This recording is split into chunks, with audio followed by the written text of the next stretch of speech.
It's a Tuesday afternoon. My car makes this sound, one I'd been pretending not to hear for about 2 weeks.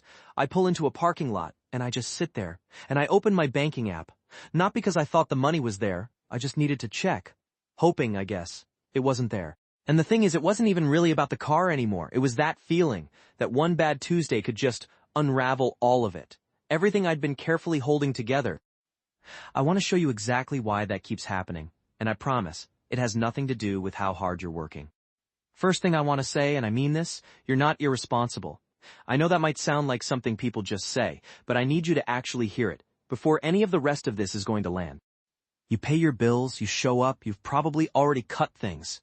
The subscriptions, the dinners out, the small things that used to make your week feel a little more like yours, you did that because you knew you had to be more careful. And even after all of that, you still feel like you're one surprise away from a really bad month. Maybe you've tried saving before. You moved a couple $100 into savings in January, felt genuinely good about it, and then February happened.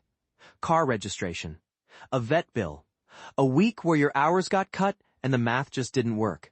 And now that money is back in checking, you're at zero again. And there's this quiet voice that starts saying, maybe this just isn't possible for me right now. You've probably even done the math on 3 months of expenses. And the number was so far away you almost didn't want to look at it. That's not weakness. That's a completely rational response to a problem that feels impossible. Here's the thing, the problem isn't the number. The problem is that you've been handed a starting point that was designed for someone else's financial reality, and every time it doesn't work, you blame yourself, instead of the starting point. So what is actually going on here? Because it's not what you think. You've probably told yourself some version of this, I'm just not disciplined enough. Other people figure this out. Why can't I? I want to be really direct with you about where that story comes from. Because it is not the truth. Here's the actual mechanism. Follow this closely, because once you see it, you can't unsee it. When your account balance is close to zero, the systems around you are designed, not out of malice, just out of timing, to keep it there. Here's how the cycle actually runs. You save $80, it's sitting in your checking account. 3 days later, your phone bill auto-drafts. But it drafts at 12:01 in the morning, before your paycheck posts at 9 a.m., your balance goes negative. For 9 hours, you get hit with a $35 overdraft fee. Now you're not starting at zero, you're starting at negative 35. And that $80 you saved, it didn't just disappear, it went backward. A 2023 report from the J.P. Morgan Chase Institute found that households with less than 2 weeks of liquid savings made miserably worse financial decisions, not because of poor character, but because financial stress literally narrows the brain's ability to think clearly. You're not making bad choices. You're making choices under conditions designed to make almost every option worse. And here's what nobody actually says out loud. The standard advice, save $1,000. Build 3 to 6 months of expenses. Those are good goals, real goals, but they are not starting points. They get presented as starting points by people whose baseline financial situation is just different. And when the advice doesn't work for you, the conclusion you're supposed to draw is that you failed. But what actually happened is you were handed the wrong first step. This isn't a character flaw, it's a design flaw. And design flaws have specific solutions. I've been exactly where you are. Not just I had a rough month once. I mean the version where a $200 car repair felt like the collapse of 3 months of careful planning. The version where you're doing math at 11 p.m., trying to figure out if you can make it to payday without overdrafting. What got me out wasn't suddenly making more money. It wasn't cutting out lattes. It was rethinking the starting point entirely. Finding a sequence that actually worked for someone starting from nothing. And I've watched this same approach work for people across really different income levels in a lot of different tight situations. The thing they almost always say afterward is the same thing. I wish someone had just told me this was an option. So here's the map. It's not complicated. It's not a mindset speech. It's just a different order. And it turns out, the order is everything. There's a specific sequence to this. Most people skip straight to step 3, which is exactly why it never sticks. I call it the starter stack. 4 steps in a specific order. Each one makes the next one possible. Step 1. Create physical separation.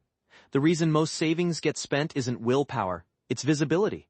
When your checking says $340 and your savings says $40, you see one number.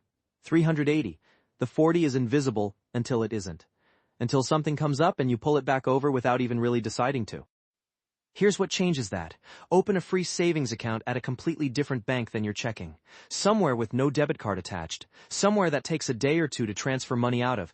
This isn't a gimmick. It's behavioral architecture. Out of sight means out of reach, and out of reach means it actually stays. This step is free. It takes about 10 minutes. Step 2. Set the micro-target. Forget $1,000. Forget 3 months of expenses. Your first target is $250. Here's why that number specifically. $250 covers the most common single surprise expense in America. Minor car repair, an ER copay, a broken appliance. At $250, you stop the bleeding.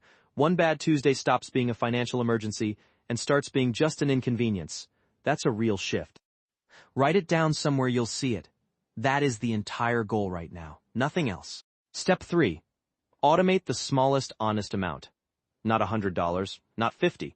Whatever you can genuinely afford to pretend doesn't exist. For some people that's 25, for some it's 10, for some, and I mean this, it's 5. The dollar amount is almost beside the point. The automation is everything. Set up a recurring transfer on payday to that separate account, even $10. You're not building wealth yet, you're building a habit, one that doesn't need willpower to keep running. Here's why people skip this step.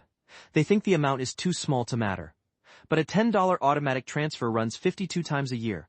That's $520 from an amount that doesn't even register in your weekly budget. Step 4. The windfall rule. Every time unexpected money comes in, a tax refund, a birthday gift, selling something, a random extra shift, 50% goes straight to the emergency fund before you touch it. Not 100%, because you'll resent it and stop doing it, but 50% automatically before you make any other decision. My friend Danielle did this with a $400 tax refund in February. She hit the $250 goal the same day she got it. She was at $300 by March. The half and half rule works because it takes the negotiation off the table.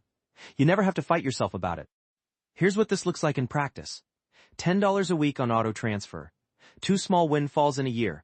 Most people land somewhere between $500 and $700 without ever touching a spreadsheet, without it ever feeling like deprivation. Now, I know what some of you are thinking right now. This sounds fine for people who have something left over. But I literally have nothing after bills. 0. And I'm not going to tell you that's not real. For a lot of people watching this, it completely is. Here's what I'll say.